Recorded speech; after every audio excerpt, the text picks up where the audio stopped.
ദിനങ്ങളൊക്കെ കഴിഞ്ഞ് നമ്മൾ ചിന്തിക്കുക, നമ്മൾ എത്രമാത്രം ഈ പവിത്രമായ മാസത്തിൽ അള്ളാഹുവിലേക്ക് അടുക്കാൻ ശ്രമിച്ചു, എത്ര നോമ്പുകളിലേക്ക് നമുക്ക് ചെല്ലാൻ സാധിച്ചു, വിശുദ്ധ ഖുർആൻ പാരായണത്തിലേക്ക് വരാൻ കഴിഞ്ഞു, സദഖാത്തുകൾ നമ്മൾ ഓർമ്മയിലേക്ക് വന്നു. പവിത്രമായ മാസങ്ങളിൽ ഒരെണ്ണമായി ഒന്നാമത്തെ മാസമായി എണ്ണുമ്പോൾ ആ പവിത്രതയെ നമ്മൾ ഉൾക്കൊള്ളാനാണ് റസൂലുള്ളാഹി സ്വല്ലല്ലാഹു അലൈഹി വസല്ലം പഠിപ്പിച്ചത്. അഫ്ളലുസ് സിയാമി ബഅദ റമളാൻ ശഹ്റുല്ലാഹിൽ മുഹറം. നോക്കൂ, അള്ളാന്റെ മാസമാണ് മുഹറം. അള്ളാഹ് വിളിച്ചത് അള്ളാന്റെ മാസമാണ്. അള്ളാഹ്ക്ക് ഇഷ്ടപ്പെട്ട കാര്യങ്ങൾ അങ്ങനെയാ. സാലിഹ് നബി അലൈഹി ഇസ്ലാമിന്റെ ഒട്ടകത്തെ പറ്റി പറഞ്ഞത് അള്ളാന്റെ ഒട്ടകമാണ്. പള്ളികളെ പറ്റി അള്ളാഹ് പറഞ്ഞത് ബൈത്തുല്ലാ, അള്ളാന്റെ വീടാണ്. അള്ളാഹുവിലേക്ക് ചേർത്ത് പറഞ്ഞ കാര്യം എന്ന് പറഞ്ഞാൽ ബഹുമാനിക്കണ്ടേ. ശഹ്റുല്ലാഹിൽ മുഹറം, റമളാൻ കഴിഞ്ഞാൽ നോമ്പിന്റെ വിഷയത്തിൽ ഏറ്റവും ശ്രേഷ്ഠതയുള്ളത് മുഹറമാണ്. വഅഫ്ളലുസ് സ്വലാത്തി ബഅദൽ ഫരീള, ഫർള് നമസ്കാരം കഴിഞ്ഞാൽ ശ്രേഷ്ഠതയുള്ള നമസ്കാരം സ്വലാത്തുൽ ലൈൽ, രാത്രി നമസ്കാരമാണ്. ഒരു 3 റക്അത്ത്, ഉറങ്ങുന്നതിന് മുമ്പ് ഒരു 3 റക്അത്ത് വിത്ർ, രാവിലെ എഴുന്നേൽക്കാൻ കഴിയുന്നവർ തഹജ്ജുദായി കൊണ്ടൊരു 3 റക്അത്ത് അല്ലെങ്കിൽ 5 റക്അത്ത്. സഹോദരങ്ങളെ, നമസ്കാരത്തിലൂടെ, നോമ്പുകളിലൂടെ, ദിക്റുകളിലൂടെ, ദുആകളിലൂടെ ഒന്ന് അല്ലാഹുവിലേക്ക് അടുക്കണം. അതിന് അടുത്ത റമദാൻ വരാൻ കാത്തിരിക്കാതെ കിട്ടുന്ന അവസരങ്ങളാ. നബി സല്ലല്ലാഹു അലൈഹി വസല്ലമ തങ്ങൾ ഈ വിഷയം പഠിപ്പിച്ചപ്പോ അവിടുന്ന് പഠിപ്പിച്ചത് സിയാമു യൗമി ആശൂറാ, മുഹറം മാസത്തിന്റെ 10ാമത്തെ തീയതിയിൽ ഒരു നോമ്പുണ്ട്. ആശുറ എന്ന പേരാണ് അതിന്. ആ നോമ്പൊരു നാൾ നോറ്റു കഴിഞ്ഞാൽ ഇന്നി യഹ്തസിബു അലല്ലാഹ്, ഞാൻ അല്ലാഹുവിൽ നിന്ന് പ്രതീക്ഷിക്കുന്നത് അയ്യുകഫിറ സനതല്ലതി ഖബ്ല, കഴിഞ്ഞ കാല ഒരു വർഷത്തെ പാപങ്ങൾ പൊറുക്കുന്ന നോമ്പാണ്. 365 ദിവസത്തെ പിന്നെ പാപങ്ങൾ പൊറുക്കാൻ ഒറ്റ ദിവസത്തെ നോമ്പ് തന്നത് ഈ മാസത്തിലാണ്. ആശുറ മുഹറം 10ന്റെ അന്നുള്ള നോമ്പ് വല്ലാത്ത ഒരു അനുഗ്രഹമായി തന്ന ഒരു വല്ലാത്ത നോമ്പായി സുഹൃത്തുക്കളെ. ഒരു വർഷക്കാലത്തെ പാപം പൊറുക്കപ്പെടുന്ന ഒരൊറ്റ നോമ്പ്.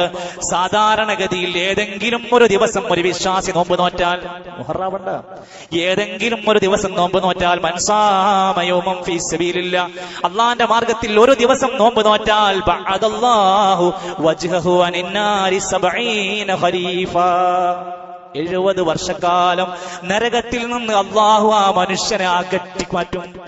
ചുട്ടു തിളക്കുന്ന വെള്ളം, സഹിക്കാനാവാത്ത സഖൂമിന്റെ ശിക്ഷ, സ്വദീദിന്റെ ശിക്ഷ, അതുപോലെ തന്നെ ഖതിറാൻ എന്ന ടാറ് കൊണ്ടുള്ള വസ്ത്രം ധരിപ്പിക്കുന്ന നരകത്തിന്റെ അതികഠിനമായ ദാഹമായി കൊണ്ട് ശക്തമായ കരച്ചിലുമായി നരകത്തിൽ അലമുറയിടുമ്പോൾ പ്രിയപ്പെട്ടവരെ, 70 വർഷക്കാലം നരകത്തിൽ നിന്ന് വിദൂരതയിലേക്ക് മാറ്റുന്ന ഒരു നോമ്പ് കൊണ്ടെങ്കിൽ മുഹറം 10നും നമ്മൾ ആ വിഷയം ഒന്ന് പരിഗണിക്കുക.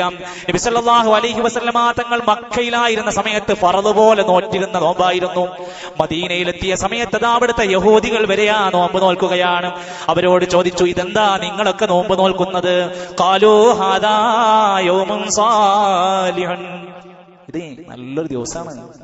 അവര് പറയാ, യഹൂദികൾ പറയാ, ഇതൊരു നല്ല ദിവസമാണ്. ഹാദാ യൗമുൻ നജ്ജല്ലാഹു ബനി ഇസ്രായീല മിൻ അദുവ്വിഹിം വസ്വാമഹു മൂസാ, ഇത് ബനൂ ഇസ്രായീലിൽ നിന്ന് രക്ഷപ്പെട്ട് മൂസാ നബി അലൈഹിസ്സലാമിന്റെ സന്തോഷം നിറഞ്ഞ ഒരു ദിവസമാണ്. മൂസാ നബി നോമ്പ് നോറ്റ ദിവസമാണ്, അതുകൊണ്ടാണ് ഞങ്ങൾ നോമ്പ് നോൽക്കുന്നത്. നബി തങ്ങൾ പറഞ്ഞു, എങ്കിൽ മൂസാ നബിയോട് ഏറ്റവും ആദർശപരമായി കടപ്പെട്ടത് ഞങ്ങളാണ്, അതുകൊണ്ട് ഞങ്ങൾ ഈ നോമ്പ് നോൽക്കുകയാണ്. സ്വഹാബത്തിനോട് ആ നോമ്പ് നോൽക്കാൻ വേണ്ടി ആവശ്യപ്പെടുകയാണ്. സഹോദരങ്ങളെ, റസൂലുള്ളാഹി സ്വല്ലല്ലാഹു അലൈഹി വസല്ലമ തങ്ങൾ അത് നോറ്റ് കാണിച്ചു തന്നു. അതേ സമയത്ത് മുഹറം 9ന്റെ നോമ്പുമായി ബന്ധപ്പെട്ട് നബി തങ്ങൾ പറഞ്ഞു, യഹൂദികളോട്, നസ്വാറാക്കളോട് എല്ലാ കാര്യത്തിലും നമ്മൾ എതിരാണ്. അവർ അമ്പിയാക്കന്മാരുടെ ഖബറുകൾ ആരാധിക്കുന്നവരാണ്, നമ്മളതാകാൻ പാടില്ല. അവരാഘോഷങ്ങളായി ബർത്ത്ഡേകളും മറ്റും ആഘോഷിക്കുന്നവരാണ്, നമ്മൾ അവർക്കെതിരാണ്. അവരുടെ വേഷത്തിലും താടിയിലും മീശയിലും ശരീരത്തിന്റെ പല കാര്യങ്ങളിലും സുന്നത്തായ പല കാര്യങ്ങളിലും യഹൂദികളോട്, നസ്വാറാക്കളോട് നിങ്ങൾ എതിരാകണമെന്ന് പഠിപ്പിച്ച് നബി തങ്ങൾ പറഞ്ഞു, അടുത്ത വർഷം ഞാൻ ഹയാത്തിലുണ്ടെങ്കിൽ ഇൻ ബഖീതു ഇലാ ഖാബിലിൻ ലഅസൂമന്ന താസിഅ, ഞാൻ 9 നോമ്പുൽക്കും. അത് പറഞ്ഞു, ചെയ്യാൻ പറ്റിയില്ല. അപ്പോഴത്തേക്കും നബി സല്ലല്ലാഹു അലൈഹി വസല്ലമയുടെ വഫാത്ത് കഴിഞ്ഞുപോയി. പക്ഷെ ആ കൽപ്പനയുള്ളത് കൊണ്ട്, അംഗീകാരമുള്ളത് കൊണ്ട് അതും സുന്നത്താണ്. അതുകൊണ്ട് മുഹറം 9-നും 10-നും നമുക്ക് നോമ്പുണ്ട്. ചെറുപാപങ്ങൾ എത്രയുണ്ടെങ്കിലും പുറത്തു തരാൻ അല്ലാഹു തയ്യാറാണ്. വൻപാപങ്ങൾ ഒരിക്കലും ഈ നോമ്പുകൾ കൊണ്ടൊന്നും പുറത്തു തരുമെന്നൊരിക്കലും പറഞ്ഞിട്ടില്ല. നന്നായി തൗബ ചെയ്തുകൊണ്ട് അള്ളാഹുവിലേക്ക് പശ്ചാത്തപിച്ച് മടങ്ങുകയാണ് വേണ്ടത്. റബ്ബിലേക്ക് പാപമോചനത്തിനുള്ള വഴികളായി കൊണ്ട് ഇങ്ങനെ പഠിപ്പിച്ചത്. ഈ മുഹറം 10 വരുമ്പോ നമ്മൾ ചിന്തിച്ചു നോക്ക്, മഹാനായ ഒരു പ്രവാചകര് ചെങ്കടൽ കടന്ന് രക്ഷപ്പെടാനുള്ള കാരണം എന്താണ്? എന്തുകൊണ്ടാണ് അവർ രക്ഷപ്പെട്ടത്? വലിയ സെറ്റപ്പുകൾ ഉണ്ടായിരുന്നോ? ടെക്നോളജി ഉണ്ടായിരുന്നോ?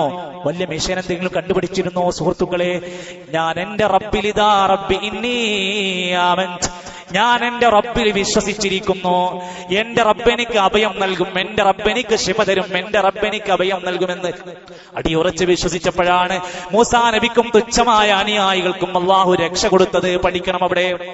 അദ്ദേഹത്തിന് അള്ളാഹുവിലുണ്ടായ അചഞ്ചലമായ വിശ്വാസമാണ് ആ രക്ഷയ്ക്ക് കാരണമായത്. ഒരിക്കലും പിളരാത്ത ഒരു സമുദ്രം 2 ഭാഗമായി പിളർന്ന് മുഅ്മിനീങ്ങളെ അള്ളാഹു സഹായിച്ചുവെങ്കിൽ എല്ലാ കാലത്തും മുഅ്മിനീങ്ങൾക്ക് ഈ സഹായം കിട്ടാനുള്ള മാനദണ്ഡം അള്ളാഹുവിൽ നന്നായി തവക്കുലാക്കലാണ്. അള്ളാഹുവിന്റെ പ്രവാചകന്മാര് പഠിപ്പിച്ച വിശ്വാസം പഠിക്കലും മുറുകെ പിടിക്കലാണ്.